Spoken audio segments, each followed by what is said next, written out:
hecho la diferenciación entre ictericias prehepáticas, hepáticas y posthepáticas, y también marcamos una diferencia entre ictericias litiásicas y neoplásicas, ¿verdad? Correcto. Yes. Sí. Bueno, seguimos entonces en este caso clínico. Paciente de sexo masculino en este caso, ¿verdad?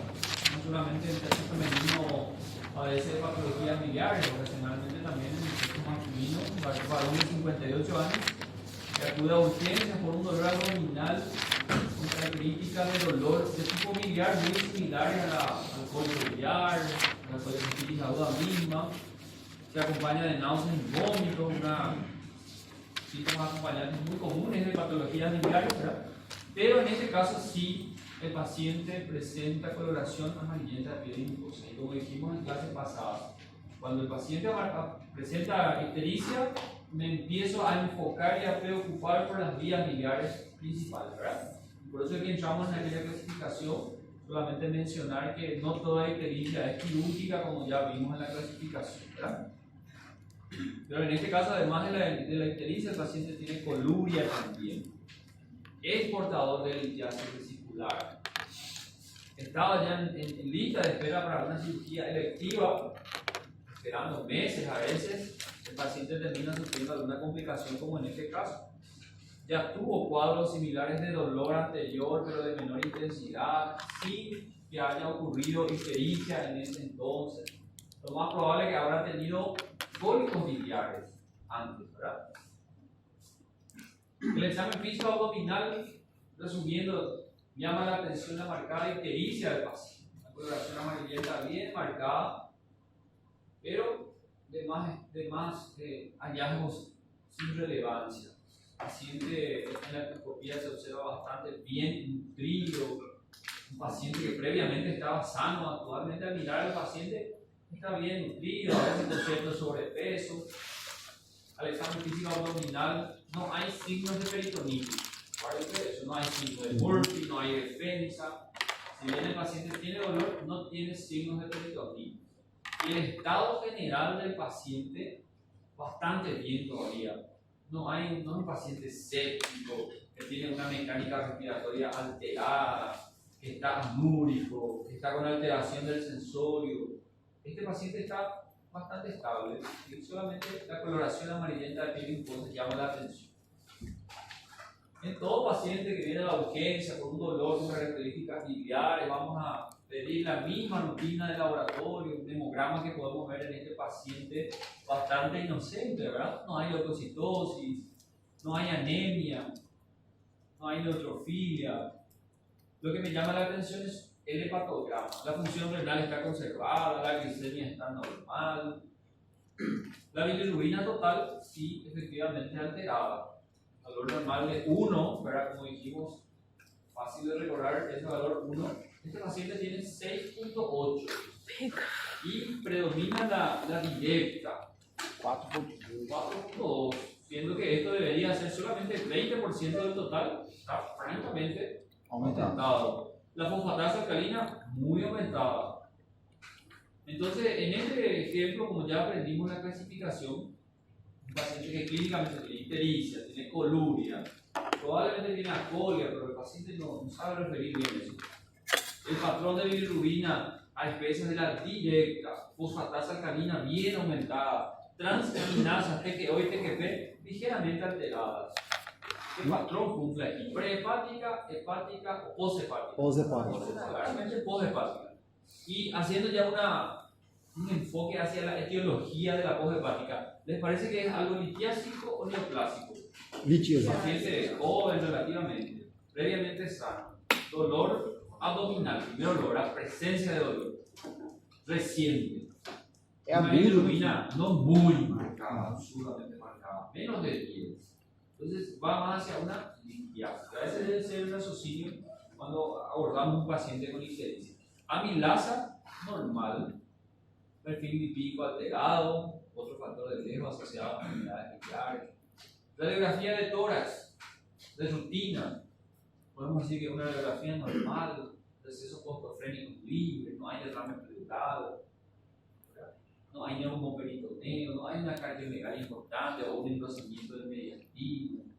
Una cosa que habitualmente observamos en una radiografía de tórax. Esto es normal.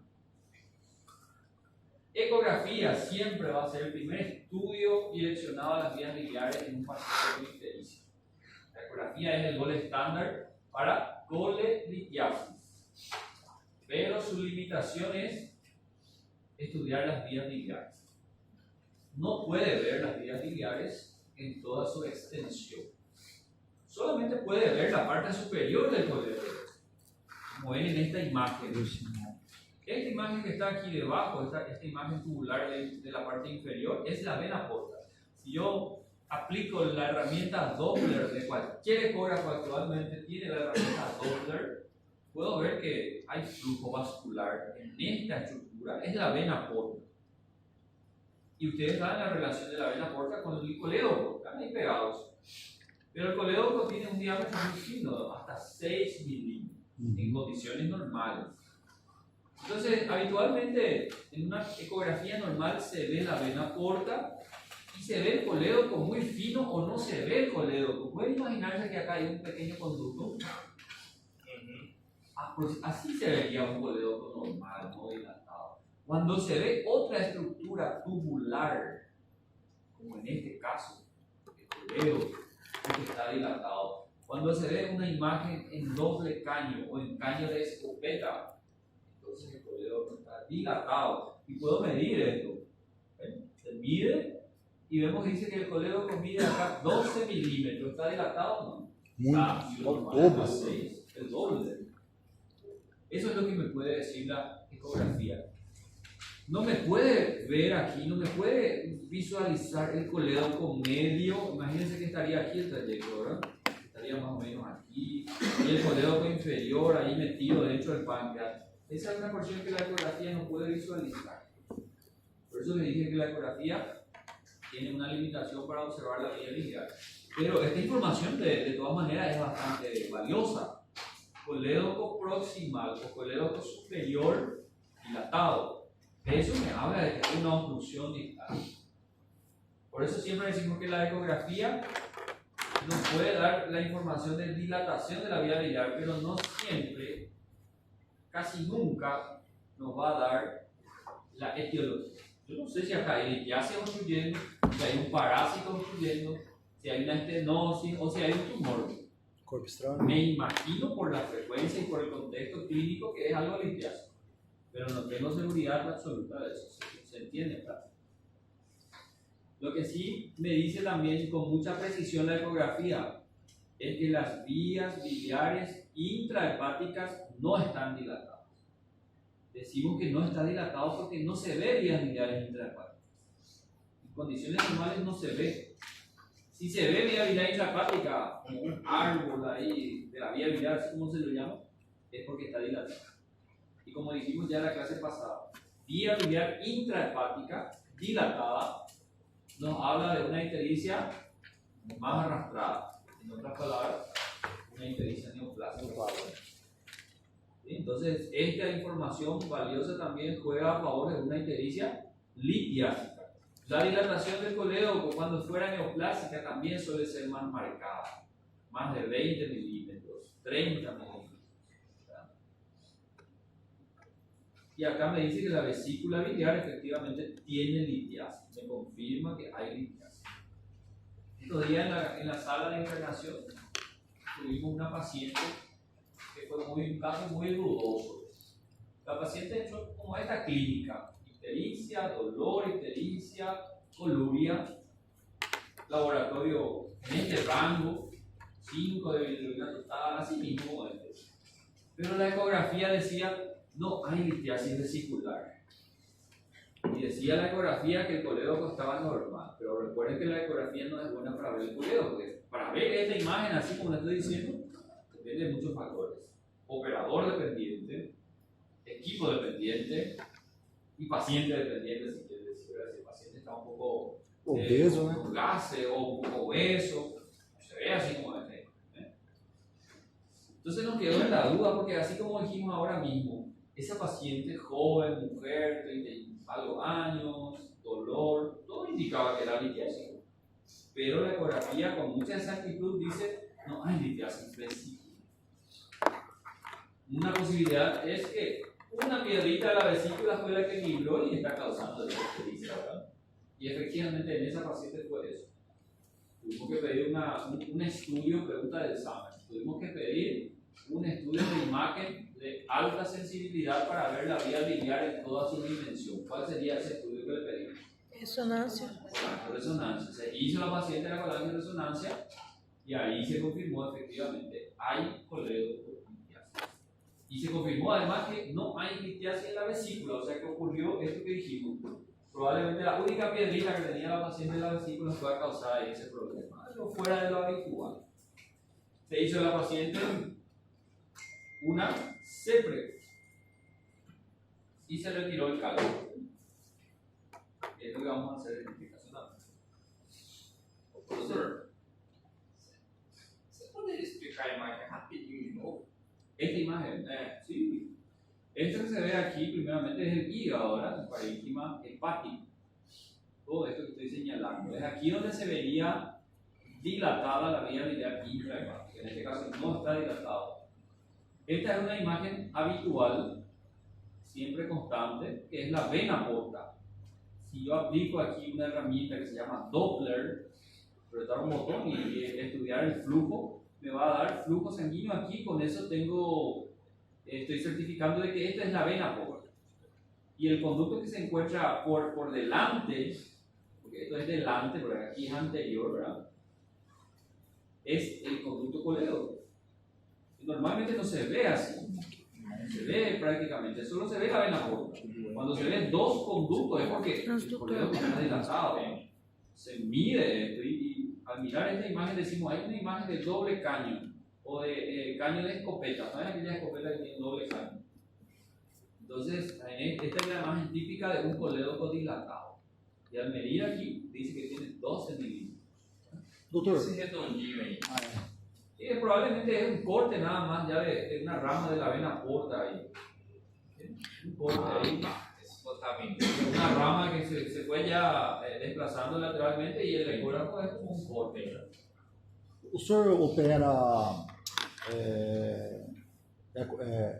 o eco? No entendí. O, Yo Transdutor. realizo ecografía. é. Sí.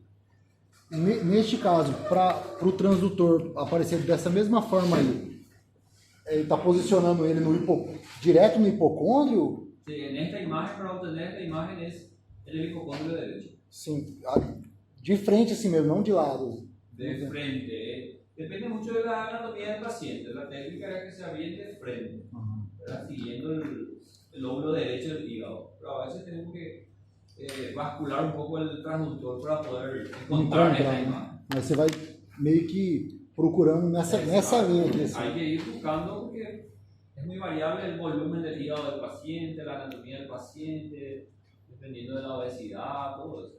Pro, em questão de diagnóstico, em vez de poderia, ao invés de fazer a colangio-ressonância, já fazer a CEP? En ese caso que les comenté, así como en este caso, no se les recomienda eso. ¿Por qué? Porque la CEPRE es un procedimiento Curativo, né? invasivo. Tiene complicaciones, ¿verdad?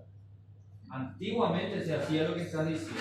Se usaba la CEPRE con fines estrictamente diagnósticos. Pero hay tantas complicaciones de la CEPRE que no vale la pena someterle ya al paciente a una CEPRE sin tener datos más objetivos. Entonces, vale la pena hacer la colágeno de resonancia primero. Esa es la recomendación. Vixe, eu Ahí coloquei se aqui. hizo colágeno de resonancia. Ahora sí tengo seguridad. Tengo incluso, por decir de alguna manera, un documento legal que me dice hay cálculo en el colédoco. Porque si el paciente se complica, imagínense, hace una denuncia al hospital o al médico porque se complicó de la CEPRE, acá está el documento legal. Fue un razonamiento clínico subjetivo.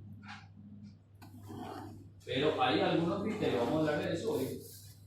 Hay algunos criterios muy fuertes donde puedo indicar ya directamente CEPRE, sin tener colágeno resonancia. Y yo siempre digo, en realidad, estos criterios para indicar CEPRE directamente son criterios latinoamericanos. ¿Por qué digo eso? Se crearon en Latinoamérica para filtrar pacientes. No podemos hacer con la resonancia todos por una cuestión de recursos. Entonces los criterios son de filtración de pacientes en realidad, para tratar de mejorar la utilización de los recursos.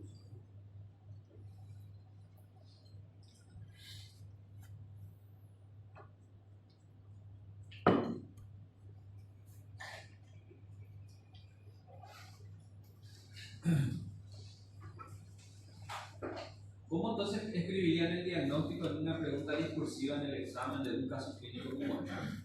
Quiero que vayan practicando, que así va a ser el examen, ¿verdad? Entonces el raciocinio es sencillo. Paciente con cuadro biliar, dolor de tipo biliar, tiene ictericia. ¿Qué ictericia me parece? ¿Prehepática, hepática o poshepática? Me parece poshepática. Me parece que es neoplásico o litiásico, me parece litiásico. Entonces, ¿cómo escribirían ahí el nombre de este caso? Diagnóstico sindromático o sindrómico. Síndrome biliar obstrutiva? Síndrome biliar obstructivo puede ser, aceptaría como correcto de esa forma. Otra forma, síndrome ictérico obstructivo, síndrome ictérico colestásico, síndrome ictérico post-hepático o síndrome coledociano. Son todas formas correctas de nombrar el diagnóstico síndrome. Ahí, próxima pregunta les hago. Diagnóstico etiológico probable. Probable etiología litiásica. Litiase. Probable etiología neoplásica. Eso sería etiología. Ictericia obstructiva por probable coledocolitiasis. Fíjense en esta palabra interesante. Probable, porque hasta aquí, en este paciente, todavía no tengo ningún método objetivo que me asegure que hay coledocolitiasis, ¿verdad? Todo es un raciocinio clínico. Lo que sí me asegura con mucha seguridad es la litiasis vesicular, ¿sí? Profe, ¿cómo eran los síndromes que dijiste? Síndrome coledociano, síndrome ictérico obstructivo, colestásico o post-hepático. Doutor, é diagnóstico sindromático ou é diagnóstico etiológico? Sindromático es una cosa y etiológico es otra cosa. Etiológico se refiere a la patología específica probable. En este caso, etiología litiásica.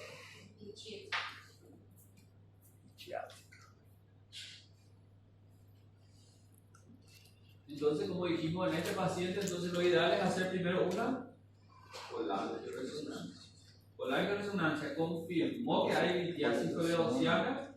Ahí sí vale la pena someter al paciente a los riesgos que tiene una CEPRE, que ya es un procedimiento invasivo, ¿verdad? Para ser síndrome coledociana tem que ter pelo menos 3 componentes, né, professor? É icterícia, Y de todo lo que es ictericia, coluria, colúria, cólera.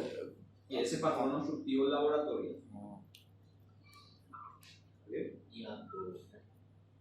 Eso ya es para diferenciar si es litiásico o neoplásico. Mais laboratório, No es beleza. parte del síndrome coledociano, es un síntoma específico de la etiología. Bueno, solamente hablando un poco de cálculos coledocianos o coledocolitiasis, fíjense que es la presencia de cálculos en el colédoco, por eso se llama así, coledocolitiasis, ¿verdad? Y por eso es que termina obstruyendo el flujo de bilis que contiene la bilirrubina ya conflugada y todo aquello que habíamos aprendido en la clase pasada, ¿verdad? Existen dos tipos de cálculos coledocianos, una cuestión bien conceptual. La gran mayoría, como pueden ver aquí, 90-95% son cálculos coledocianos secundarios o residuales, sinónimo. Da vesícula, né? Significa que provienen de la vesícula y por lo tanto son del mismo tipo. La gran mayoría son mixtos, con alto contenido en colesterol. Y solamente en un pequeño porcentaje de los casos son cálculos que se forman en el propio colédoco. A esos cálculos se llaman cálculos primarios. Forman primariamente en el propio colédoco. Para que eso ocurra, tiene que existir algunas predisposiciones como variantes anatómicas de la vía biliar que terminan causando alguna éstasis de bilis. Tiene que ocurrir proliferación bacteriana dentro del colédoco, porque eso es necesario para la formación de cálculos. Trastornos de la vía biliar, lesiones biliares o estenosis de las vías biliares, Y también ocurre cálculos coledocianos primarios en el contexto de una enfermedad autoinmune que se llama colangitis esclerosante primaria. Ustedes van a notar esta patología, tienen que revisarla en el libro. Una patología autoinmune que afecta al colédoco, generalmente en mujeres, causando episodios repetitivos de inflamación e infección del colédoco. Como consecuencia, termina generando estenosis segmentarias del colédoco. Con la resonancia se ve el colédoco como un rosario, como un tercio, ¿verdad? Entonces, colédoco con una imagen similar al rosario, a rosariado, o el tercio de rosario. Hay que pensar en colangitis esclerosante primaria. De tanta inflamación que hay, se va desmenuzando, ¿verdad?, segmentariamente el colédoco. Es una enfermedad gravísima, autoinmune, con alto potencial maligno. La sintomatología es episodios repetitivos de colangitis, de ictericia, de dolor, y el tratamiento es bastante agresivo. Y solamente para completar ahí el concepto de lo que es colangitis esclerosante primaria, una pregunta muy frecuente en cirugía, es que se asocia con otro trastorno autoinmune del intestino grueso en este caso, una asociación muy alta. El paciente que tiene colangitis esclerosante primaria tiene 85 a 90% de posibilidad de tener también de manera concomitante colitis ulcerativa, una de las variantes de la enfermedad inflamatoria intestinal, la colitis ulcerativa. Y lo mismo, ¿verdad? El paciente con colitis ulcerativa hay que estudiar la posibilidad de colangitis esclerosante primaria, una asociación muy alta, porque ambos tienen un origen autoinmune, 75% de asociación. Colangitis esclerosante. A colangitis esclerosante secundária é secundário ao cálculo. Porque eu tenho lá no colangitis esclerosante primária é uma enfermedade autoimune. de chance de colite. Rara, por sorte. É uma anda com a outra. Uhum. Isso aqui é uma observação massa. La primaria es una enfermedad autoinmune. La puede ser primaria, ¿no? Inmunitaria. La persona con colangitis esclerosante primaria desarrolla anticuerpos que atacan a la vía biliar. Imagínense, todas las enfermedades autoinmunes tienen ese principio, ¿verdad? Una enfermedad rara, por eso le dije, anoten ahí, después lean un pedacito nada más del libro de Sánchez, la colangitis esclerosante primaria. Vamos a ver que la consecuencia de coledocolitiasis es colangitis, una colangitis piógena, una colangitis secundaria a coledocolitiasis es otra cosa. Otro tema que también hay que mencionar aquí, independientemente de que sea cálculo primario o secundario, la clínica va a ser similar y el tratamiento va a ser similar. Pero una cuestión bastante conceptual nada más. ¿Cómo yo voy a decir que es un paciente con coledocolitiasis? ¿Cómo puedo asumir que es secundario o que es primario? Y eso se explora mucho, sobre todo en los pacientes que ya se operaron de la vesícula. El paciente ya no tiene vesícula, imagínense con un colecistectomizado. Y un tiempo después desarrolla coledocolitiasis. Ahora yo les pregunto, ¿eso es primario o secundario? Depende do tempo. Depende del tiempo. 2 anos depois que ele já fez a Si colecistectomia, esa coledocolitiasis aparece dentro de los primeros 2 años después de la cirugía, se asume todavía que es secundario o residual. Si pasó más de 2 años, ya es primario o de novo, cálculo de novo, así se llama. ¿Sí? Esa relación con el tiempo de una colecistectomía previa es importante. La clínica, como ya vimos, de una coledocolitiasis será un cuadro de ictericia obstructiva muy clásico, ¿verdad? Con el patrón clínico y laboratorial que ustedes fácilmente ya pueden reconocer, así como ya vieron la clase pasada y todo. Pro. Se é posterior a 2 anos, de novo ou o quê? Primario. Tá, graças. Ahí vemos un paciente con un síndrome ictérico obstructivo.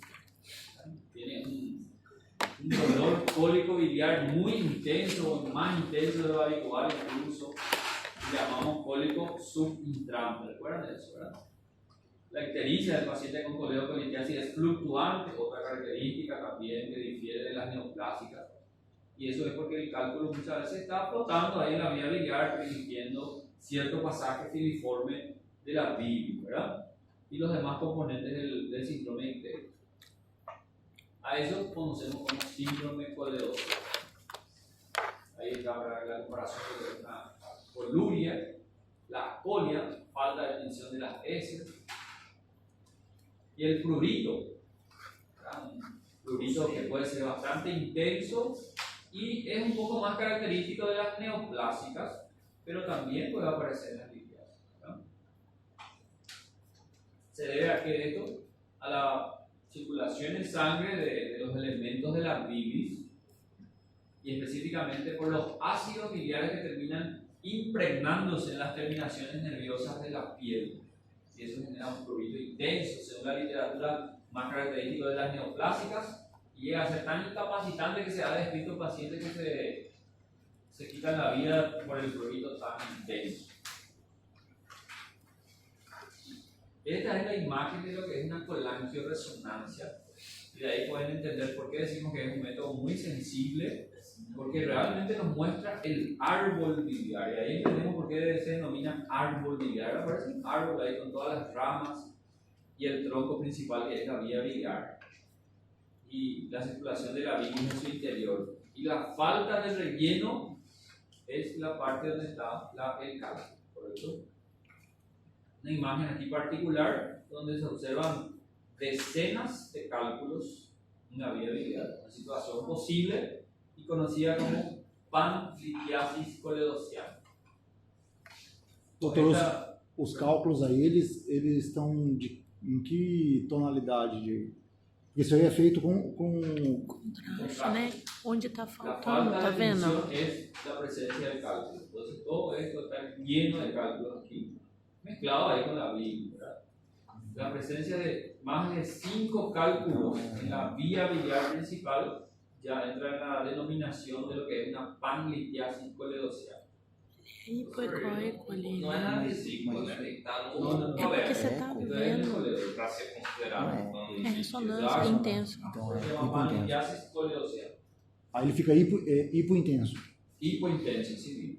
En realidad, la resonancia es muy compleja. Yo no tengo mucha experiencia y conocimiento en la interpretación técnica de la resonancia. Y tanto es así que esa es una limitación de la resonancia. Ni siquiera los imagenólogos son muy expertos en eso. Hay específicamente otra vez imagenólogos que tienen como si fuera una subespecialización en resonancia. ¿Verdad? Pero hipointenso es la señal T1, en T2, ¿verdad? Es una denominación técnica que yo no les voy a cobrar porque yo tampoco manejo mucho. Pero sí es una imagen muy interesante. Podemos ver con mucha exactitud la presencia del cálculo de la vía biliar, intrahepática, extrahepática, o la cantidad de cálculos. Si hay eventualmente una lesión de aspecto neoplásico, la colangioresonancia también puede determinar eso. La única limitación de la colangioresonancia es que no ofrece ninguna posibilidad terapéutica, ¿entiendes? Es solamente diagnóstico. Esta imagen les puse aquí porque no es muy habitual la panlitiasis coledociana. Ya enseguida vamos a ver, ustedes ya habrán aprendido en sus prácticas y ya tienen idea de cómo resolver una litiasis coledociana. ¿Cuál es la forma más habitual de resolver eso? Hacer, ¿verdad? Pero cuando el paciente tiene tantos cálculos como esto, y literalmente son decenas de cálculos, entonces la CEPRE siempre va a ser la primera opción. El problema es que la CEPRE no siempre va a poder limpiar toda esta vía biliar. Y hay un procedimiento aquí, bueno, solamente para que tengan en la mente. Entonces, la primera opción siempre va a ser CEPRE. Si la CEPRE por alguna razón no pudo resolver un cálculo o no pudo sacar todos los cálculos de una panlitiasis coledociana, la segunda opción va a ser quirúrgica.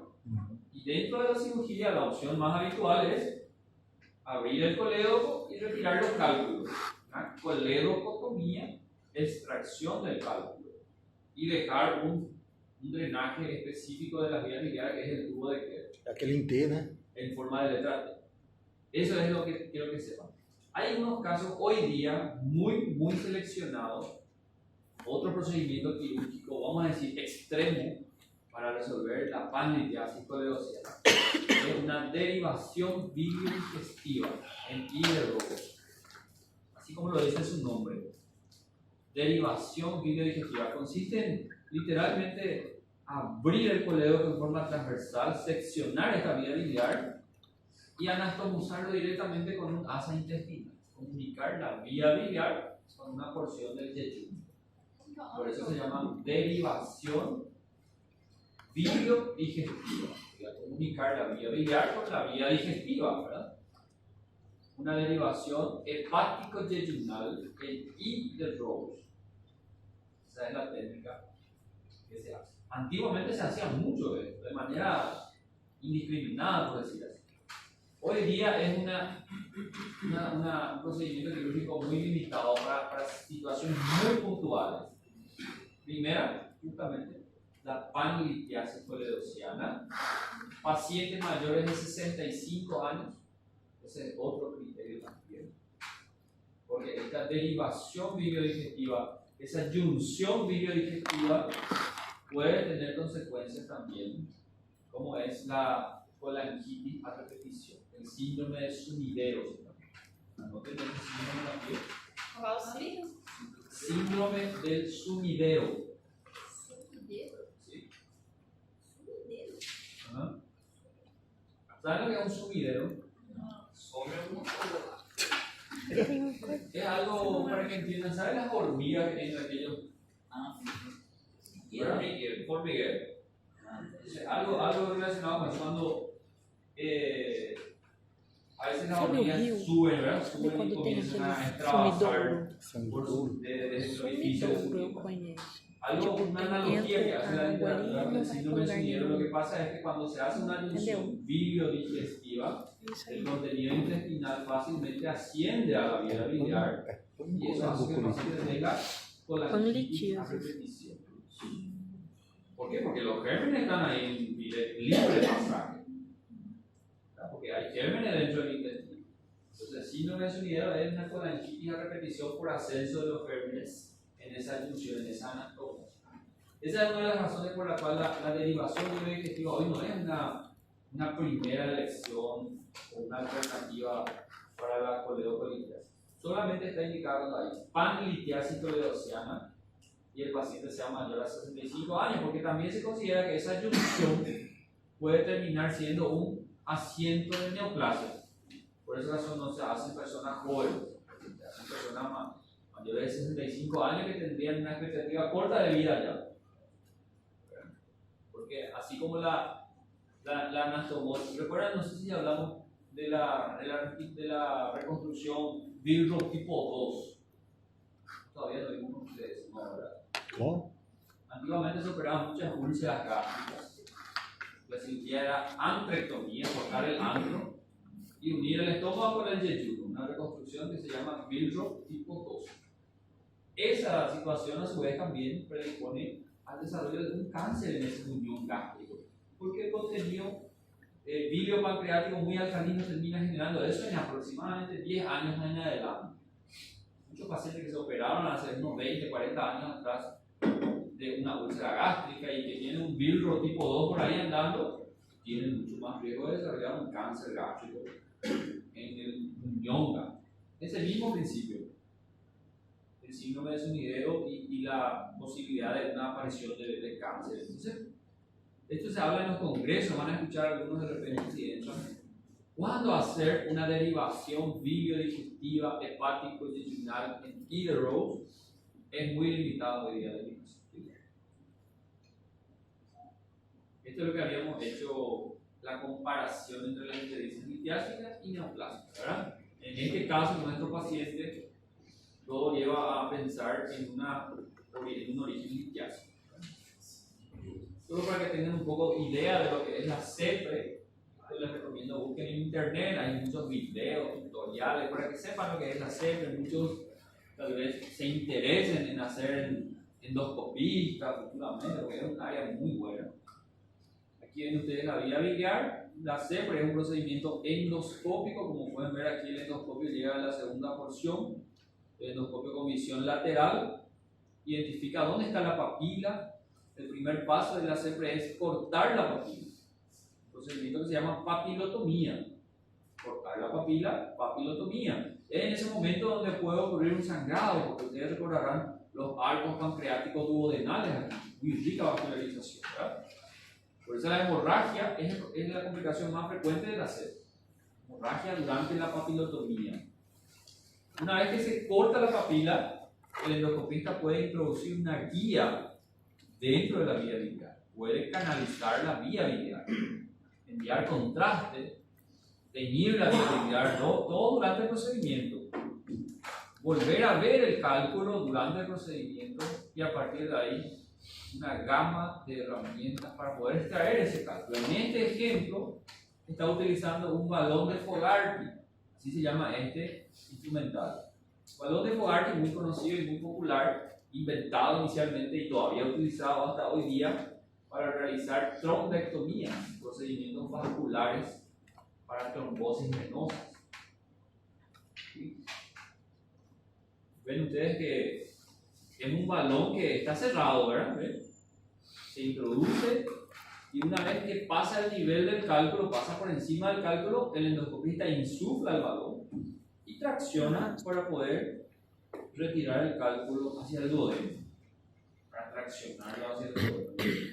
Ese es un ejemplo nada más de la gama de alternativas endoscópicas para poder retirar el cálculo hacia el duodeno. Va a caer el cálculo en el duodeno. Eso después se va por la materia fecal, ¿me entiendes? No es necesario tener a mano el cálculo. Por que precisa da papilotomia, prof?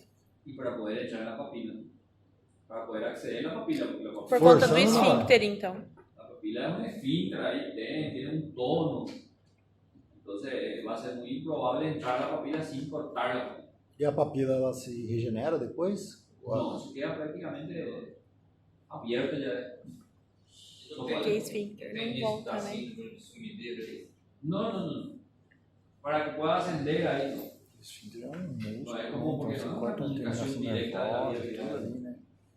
Você lembra que todo esfíncter que você corta, ele não retorna. Por isso que eu fiquei, mas por que Sí, precisa? entiendo. Porque el contraste que va en la vía biliar llega en la vesícula y eso puede generar colecistitis química. Eso es 48 a 72 horas después, o al día siguiente.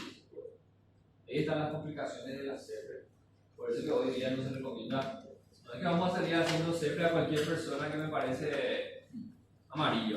Ay, Andrés, está un poco amarillo, hoy anda a hacer una CEPRE. Antiguamente ya fue así. Era muy utilizado en la medicina criminal y ahí, bueno, complicaciones, fíjense que todas son muy graves. La más común, hemorragia durante la papilotomía. Colangitis, porque el contraste llega a la vía biliar, una sustancia química. Colecistitis química. Lesiones de la vía biliar, porque estoy entrando en la vía biliar, estoy metiendo instrumentales quirúrgicos dentro de la vía biliar, puedo lesionar la vía biliar. Lesión del duodeno. Recuerden que el duodeno es un órgano retroperitoneal. Si se lesiona el duodeno, estoy abriendo una ventana al retroperitoneo. Open window. Apertura de una ventana al retroperitoneo. Con la consecuente contaminación del retroperitoneo con sustancia química del duodeno.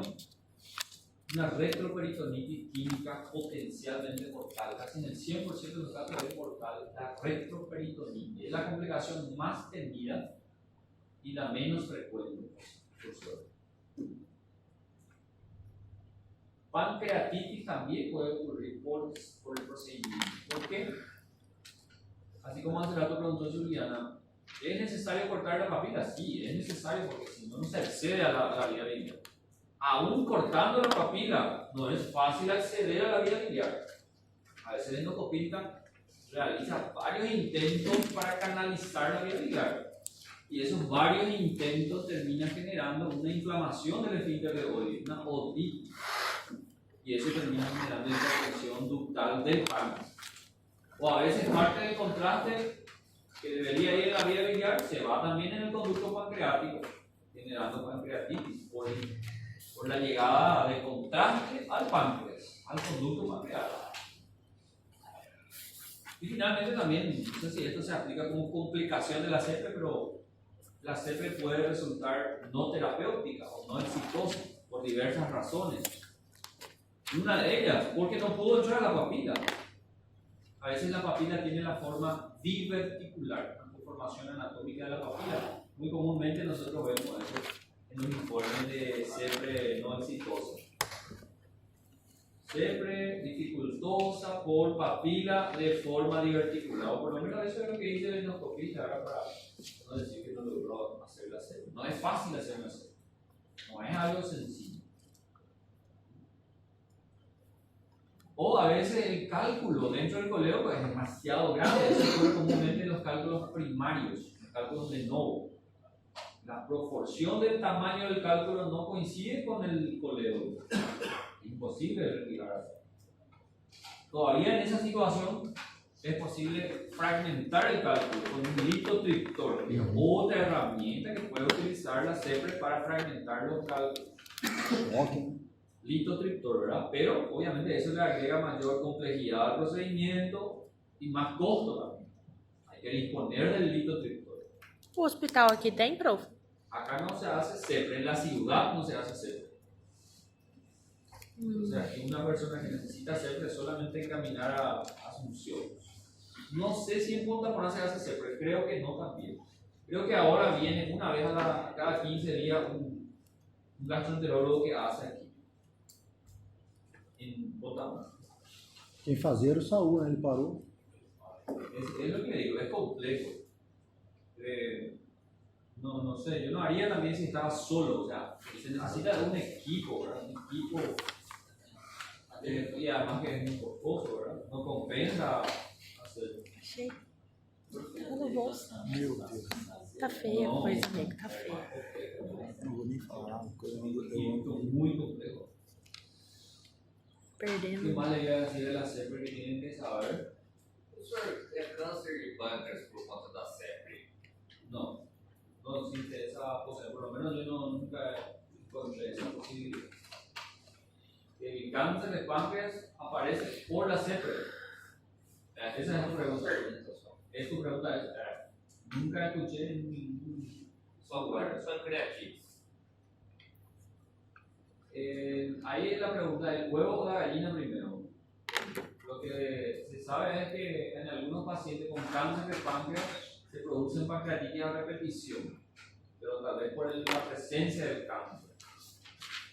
No aparece cáncer por pancreatitis a repetición, pero también es posible, ¿verdad? Porque la pancreatitis es una inflamación crónica, inflamación sostenida, puede generar displasia y puede iniciar cualquier displasia. Ahí está lo que les decía. Esto no se quedó en Latinoamérica o para Latinoamérica, digo yo, porque es un criterio de filtración. Y yo le pregunto a ustedes, si fueran ustedes el paciente, tan histérico, ¿preferirían asegurarse de que hay cálculo antes de hacer la CEPRE o no? Miren todas las comunicaciones. Y si fuera la mamá de ustedes o el papá de ustedes, Duas vezes. el problema es que en Latinoamérica no hay colágeno de resonancia para todos. Entonces, se tuvo que hacer algunos criterios, por lo menos para filtrar los pasos. Siempre, en Latinoamérica son criterios de filtración. ¿Verdad? Si vamos a hacer estricto, tenemos que hacerle a todo. En países del primer mundo usan colágeno de resonancia como una placa simple de tórax. Paciente histérico, el colágeno de resonancia no hay conversa. ¿Sí? Pero esto tenemos que saber, ¿verdad? Criterios muy fuertes o absolutos. De un estudio que si se hace CEPRE, estos pacientes tienen más del 50% de chance de que haya cálculos. Paciente que tiene colangitis, la colangitis es un diagnóstico clínico que ya vamos a ver enseguida. Bilirrubina total mayor a 4, siempre que sea con un patrón obstructivo. O la evidencia objetiva de coledocolitiasis por un método de imagen, dígase con la resonancia, ecografía en ocasiones muy limitadas, ¿verdad? Ecoendoscopía, limitada también por supuesto, tomografía de baja sensibilidad también. Pero bueno, cualquier imagen que me diga hay coledocolitiasis es una indicación muy fuerte. A veces la propia ecografía también, muy pocas veces, pero en fin. Paciente que tiene uno solo de estos criterios, tengo la libertad de indicar CEPRE, sobre todo en el sistema público. Imagínense acá en nuestra realidad. paciente ya no tiene luego condiciones, por eso va al sistema público. No tenemos resonancia. No podemos saber pedirle pagar resonancia, pagar CEPRE después. La paciente que les comenté se hizo resonancia, ¿por qué? Porque teníamos dudas. No tenía litiasis vesicular. ¿Verdad? Por esa razón. Si no tenía que hacerse directo CEPRE, se hizo la CEPRE y había nuevo cálculo. Entonces, realmente los criterios muy fuertes son un aliado también. Luego están los criterios fuertes. Se ha demostrado que siguiendo los criterios fuertes hay una chance de 30 a 50% de que el paciente efectivamente tenga cálculos al momento de la CEPRE. Y son estos. Colédoco dilatado. Decimos que el colédoco está dilatado cuando es mayor a 6 milímetros en el paciente que tiene aún vesícula. O mayor a 10 cuando el paciente ya no tiene vesícula. ¿Por qué esta diferencia? El paciente colecincectomizado, ustedes recuerdan que la función de la vesícula biliar es amortiguar las presiones dentro de la vía biliar, ¿verdad? Se llena y se vacía y de esa manera se mantiene la presión dentro de la vía biliar relativamente estable. El paciente que ya no tiene vesícula sufre una especie de adaptación de sus vías biliares y naturalmente se espera que se dilate un poco más la vía biliar, porque ya no tiene la vesícula biliar. Entonces aumenta un poco el margen para decir que el colédoco está dilatado. Si ya no tiene vesícula, decimos que está dilatado cuando sea mayor a 10 milímetros. ¿Sí? Y el otro criterio es que la bilirrubina total esté alterada mayor a 1.8 hasta 4. No pasa de 4. Para indicar CEPRE por los criterios fuertes, tienen que estar presentes ambos criterios fuertes. Ahora, tiene solamente uno de los dos criterios, no se indica CEPRE. Tengo que estudiar la vía biliar de alguna otra manera. Por ejemplo, con la resonancia. Y antiguamente existían los llamados criterios moderados. Todavía existen, pero no se indica CEPRE por estos criterios. Por ejemplo, el paciente tiene una alteración aislada de las enzimas hepáticas. Situación bastante común también. Bilirrubina normal, pero fosfatasa alcalina muy alterada. ¿Eso no es un indicio de que puede haber, aunque sea remotamente, una obstrucción biliar? Sí. Pero no es un indicio muy fuerte ni fuerte. Entonces tampoco puedo indicar CEPRE a ese paciente solo por eso. O tuvo una historia de ictericia. Dijo el paciente, yo me interné hace 15 días por ictericia y ahora viene otra vez. O tuvo pancreatitis, ya sea presente o pasado. Entonces estos son criterios moderados. No se indica CEPRE en estos pacientes, se indica estudiar la vía biliar de otra manera. ¿Cuál es la mejor manera? Con la angioresonancia. ¿Qué ibas a preguntar? Era isso, se você não seria indicativo isso. Es indicativo de colangioresonancia. Ahí ustedes dicen, pero ¿qué vamos a hacer de una paciente? Vamos a suponer, tiene estos criterios moderados, pero no tiene recursos para hacer colangioresonancia. Hay otra alternativa de explorar la vía biliar. Hay una. Piensen mucho. Sí hay. Dentro de la propia cirugía. Vamos a dar ese ejemplo. El paciente no tiene condiciones de hacer colangioresonancia. Tiene algunos criterios moderados. No tiene justificación para someterle a CEPRE. ¿Sí? Porque la posibilidad de que con estos criterios moderados haya cálculo es menor al 10%. No vale la pena someterle a los riesgos de CEPRE. No tiene para pagar colangioresonancia. El hospital no tiene. Bueno, tiene litiasis vesicular ese paciente. Voy a entrar en quirófano, voy a operarle de la vesícula, pero antes de ligar o de clipar el conducto cístico, voy a meter un pequeño catéter en el conducto cístico durante la misma cirugía y mandar contraste ahí. Y ahí mismo viene el radiólogo con ese equipo, Alfa IC se llama, no sé si ya entraron en quirófano. Hay un equipo de radiología que usan mucho los traumatólogos, ortopedia, y tiene la forma de una letra C, así mismo. ¿Por qué? Porque entra así y se adapta a la camilla. Es para hacer radiografía durante la cirugía, ortopédica, cirugía general, mandé contraste y se hace una radiografía ahí mismo durante la cirugía y se tiñe la vía biliar. Estoy haciendo una colangiografía intraoperatoria. Esa es otra alternativa para estos casos. La sigla es una CIO, ¿verdad? Colangiografía intraoperatoria. La CEP también es una colangiografía retrógrada endoscópica. Colangio, pancreatografía retrógrada endoscópica. La resonancia también es una forma de colangiografía, es una colangioresonancia. Y lo que acabé de decir es una colangiografía intraoperatoria, CIO o CPO también se puede llamar, colangiografía peroperatoria, durante la cirugía. Eso hacemos mucho aquí, los pacientes que no tienen posibilidad de hacer colangioresonancia. ¿Sí? Mas qual que é o gold standard para diagnóstico? Colangioresonancia. Para coleta de litíase. Sí. Professor, você pode repetir por onde ele coloca o contraste na colangiografia perioperatória? Por el conducto cíclico. Porque ¿en qué consiste una cirugía de colecistectomía? Entrar, ligar el conducto cíclico, ¿verdad? Y sacar la vesícula. ¿Se entiende eso? Sí.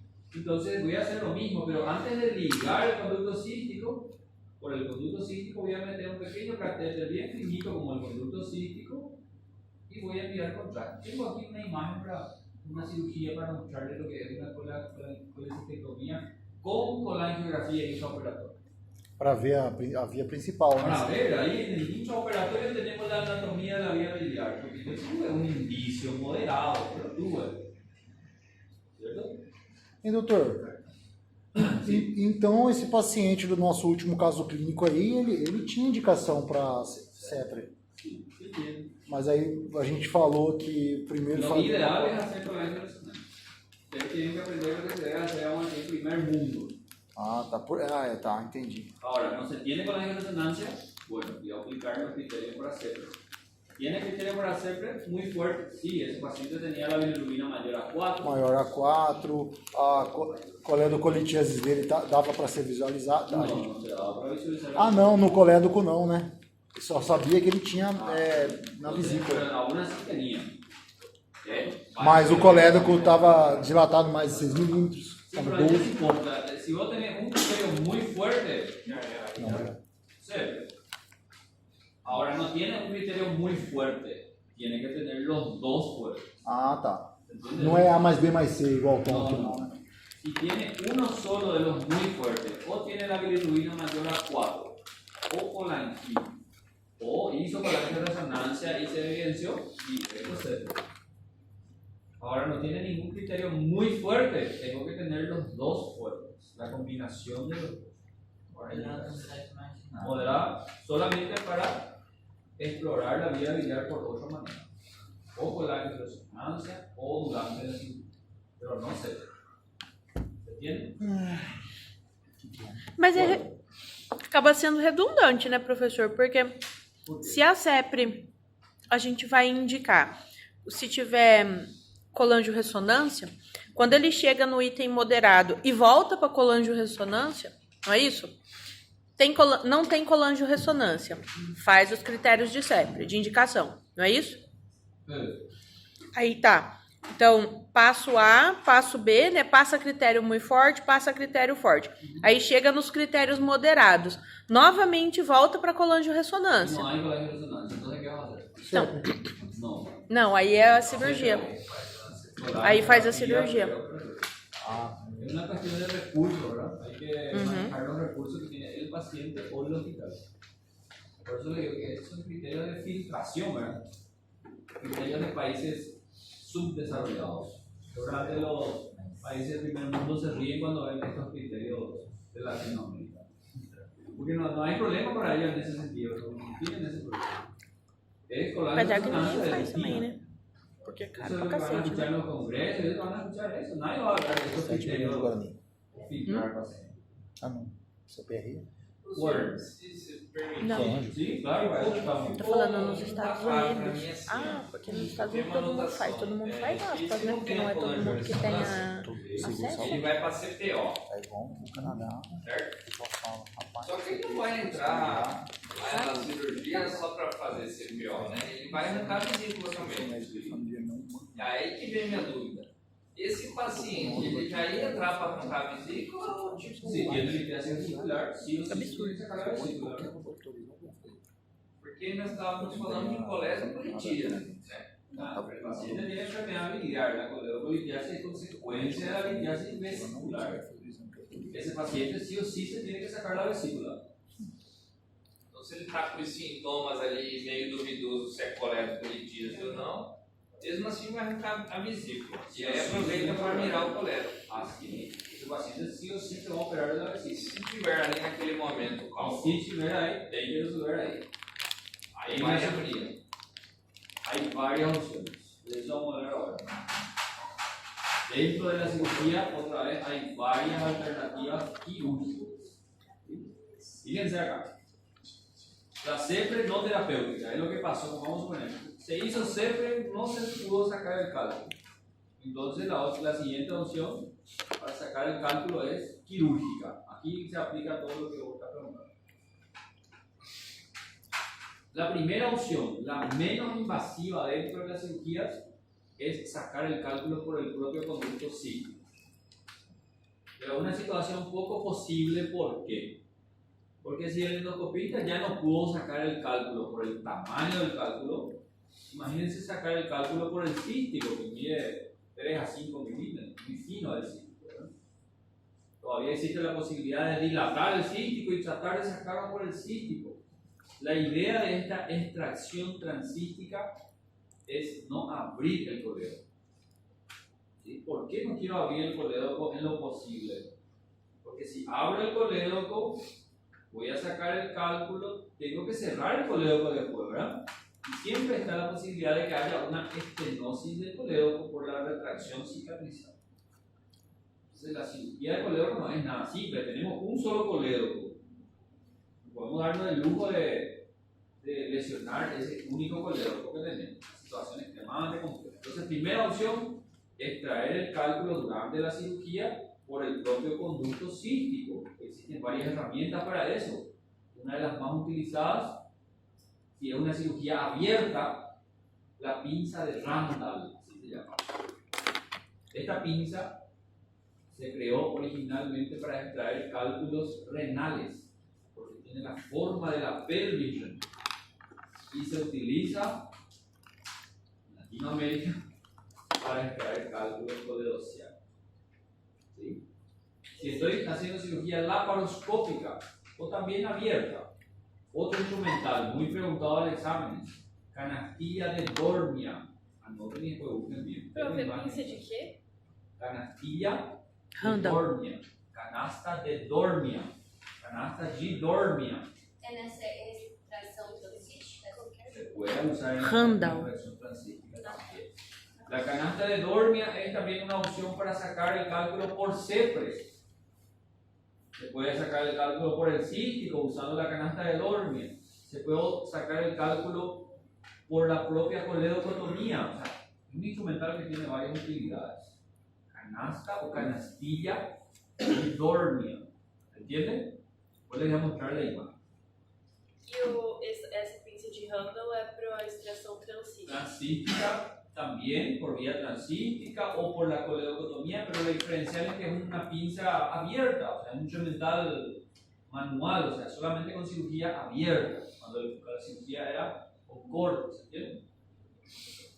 A canastilha, então. Handal. A canastilha pode ser a série. Puede ser con CEPRE, puede ser cirugía abierta, en cirugía laparoscópica. ¿Cierto? essa canastilha de Dorme, ela Ella está dilata? cerrada normalmente. Ahí cuando pasar el nivel del cálculo, ella abre y al traccionar atrapa, prende el cálculo. Ah, ela abre assim. Ajá. Pô, é massa. Busquen ahí en internet, tiene disponible, es muy interesante. Ela abre igual aquele negócio de bater coisa de bolsa. Para não haver estenose, o que é Lo ideal, por eso digo, en la opción transística, la ventaja es que no abrimos el coledoco, estamos sacando por el propio conducto cíclico. Solo que esa opción no siempre va a ser posible, porque si el tamaño del cálculo es grande, no vamos a conseguir esta ecuación. Todavía existe la posibilidad de, depende mucho de dónde estamos, traer el indotrictor extracorpóreo para aumentar el cálculo y sacar por eso. Es una situación muy posible. Ave Maria, abriu o paciente, pegar o colérico dele e fazer assim, até sair do Muy dedo. complejo, ¿verdad? Por esa razón, cuando hablamos de cirugía de colédoco o de litiasis, la forma más utilizada en cirugía es abrir el colédoco, no hay otra. Abrir el colédocotomía. Retirar el cálculo, o utilizar el Randall, con garantía de Dormia o incluso con un balón de Fogarty, retirar el cálculo. Y después tenemos que cerrar el colédoco, ¿cierto? Pero está la posibilidad de que haya una retracción cicatrizal con estenosis del colédoco, entonces por esa razón hay que dejar un tubo de care dentro del colédoco. Esa es la segunda Stent. alternativa. Podia pôr um stent, né, professor? Y es una especie de stent, pero no, el stent quedaría dentro de la luz, ¿verdad? É porque o Pero el stent fica, né? stent no va a quedar tan fijo. Existen stent autoexpansibles, pero el costo de eso es altísimo. O sea, el tubo de que es lo más barato y práctico y muy utilizado. É reabsorvível, professor? No, Ese es ya- el mismo material que Ele una funda fica, de na cobre. verdade, né? Não, você retira. O stent? Pregunta clásica del Não, examen. tubo de care. Qual? A los Sim. 21 días después 20, de la cirugía. Pra tirar o Outra tubo? cirurgia É. vai tirar No, energia grande. fracción sí. 21 dias depois, você retira o tubo de care. Todavía dentro de la propia cirugía se describen también alternativas bastante poco invasivas, ¿verdad? Como lavado de la vía biliar, lavado a presión, mandar presión ahí por el cístico y lograr que el cálculo sea expulsado hacia el duodeno, teniendo en cuenta que ya tienen una papilotomía durante la sepsis. A veces se logra limpiar la vía biliar con lavado, ¿verdad? No son muy efectivos estas técnicas. Até Fazer porque a tipo pressão é um contra, catéter né? lá na. Dentro del colédoco, comenzar a mandar ahí suero, lavar, ¿verdad? Y a veces logramos limpiar esa Mas vía. aí, o tubo de care pela cirurgia, pela coledotomia, ela fica, só pode tirar depois de 20, até ficar 21 dias. Sí. E aí, se for por lá, para a autonomia, Exactamente, un Hay detalle que técnico es que hacerlo. si es por cirugía abierta, se puede retirar 21 días. Ahora, si fuera por una cirugía laparoscópica, donde los procesos de adherencia y fibrosis demoran más o son menos, se tiene que dejar más tiempo. Un promedio para asegurar 30 días, si fuera laparoscópico. Bueno, vamos a ver si tengo acá un video para mostrarles de lo que es una exploración coledociana transística. Aquel paciente con criterio moderado, ¿cuáles eran los criterios moderados? Alteração das enzimas hepáticas. Aisladamente, sin cumplir criterios muy fuertes. Histórico de pancreatites. Guárdense ese dato. En la próxima clase vamos a hablar de pancreatitis. Y al final de la clase de pancreatitis vamos a hablar también de cirugía. ¿Qué cirugía se hace entonces en un paciente con pancreatitis? Se tiene que sacar la vesícula porque es la etiología y se tiene que hacer CPO porque pancreatitis es un criterio para CPO. ¿Sí? O hacer colágeno de resonancia. Vamos a hablar de eso en pancreatitis. Vamos a ver si conseguimos aquí. No he encontrado esto. Esperen un ratito. Voy a buscar el archivo porque es interesante ver esto. Si quieren tomar un poco de agua, prender la luz ahí mientras voy a buscar el archivo. Vou no banho rapidão. Vale la pena ver esto. Quem?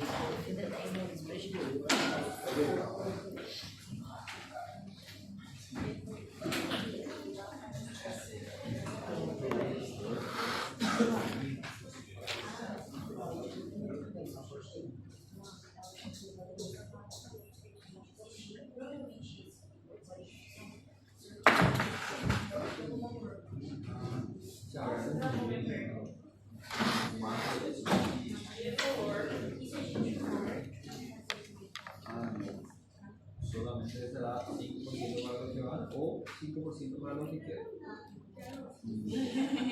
Porque si no, los personas que van a decir que yo no leí.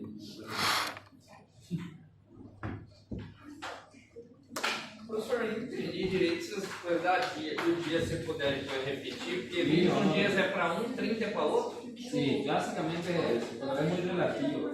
Pero le voy a explicar otra vez. E aí, o que eu devo considerar? A prova. Sí.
Prof, o critério moderado precisa dos dois? De um ou dos dois? Moderado no se hace. Não, mas. É só pra não fazer, né? Mas é independente de um ou outro, né? Sí.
combustible por combustible.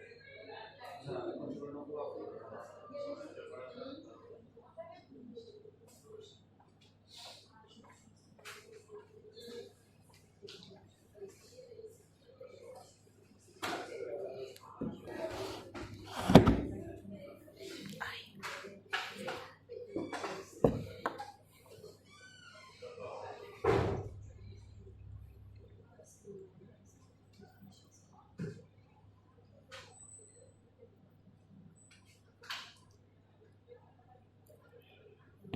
Ô Pai eterno.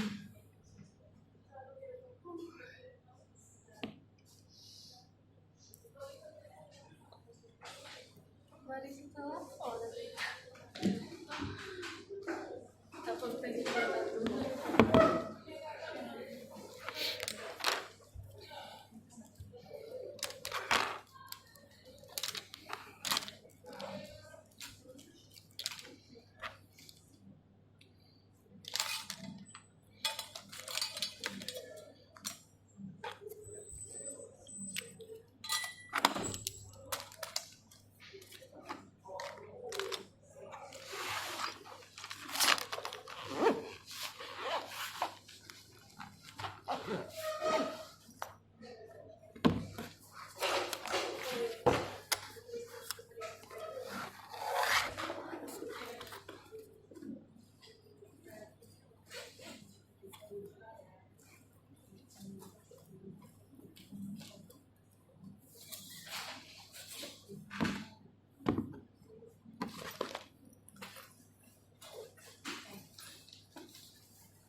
Tem isso, né? Tem isso.